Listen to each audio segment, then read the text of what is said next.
আমি জান্নাতি না জাহান্নামী এই টেনশনে তো ঘুম আসে না আমার কি অবস্থা হবে আমি জানি না। আমি আরেকজনের দোষ খুঁজি, আমি আরেকজনের বদনাম বলি, আমি আরেকজনের পিছু লেগে থাকি। খবরদার, বিশ্বাসী বলে যারা দাবি করে তারা কখনো অন্যের পিছু লাগতে পারে। খেয়াল রাখবেন, কেউ যদি পিছু লেগে থাকে ও আজীবন পিছেই থাকবে।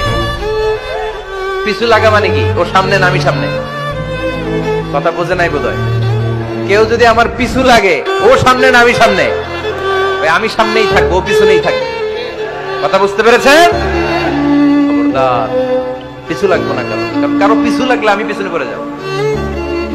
কারো দোষ খুঁজবো না, নিজের দোষ খুঁজবো। আমার কি সমস্যা, আমার কি ইমপ্রুভ করা দরকার, আমার কি ডেভেলপ করা দরকার, আমি নিজেকে কিভাবে সাজাতে পারি, এই নিয়ে থাকবে আমার টেনশন। আল্লাহর দেয়া আমাদের জন্য সবচেয়ে বড় উপহার হচ্ছে সময়। আল্লাহ আপনারা এত কিছু দিয়েছেন, এর মধ্যে সবচেয়ে দামি কোন জিনিসটা দিয়েছে জানেন? সময়। কি দিয়েছেন?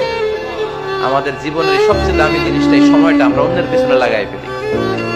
অন্যের দোষ খুঁজতে খুঁজতে অন্যের এই সময়টা দিয়ে দিই, নিজের সময় নিজের কাজে লাগাতে পারি না, তাই না? এজন্য আমরা যেন অন্যের দোষ না খুঁজি, নিজের দোষ খুঁজি। ওয়ালা তালমিজু আনফুসাকুম, একে অপরের দোষ খুঁজো না। আদেশটা কার? আওয়াজ করে বলতে হবে, আদেশটা কার?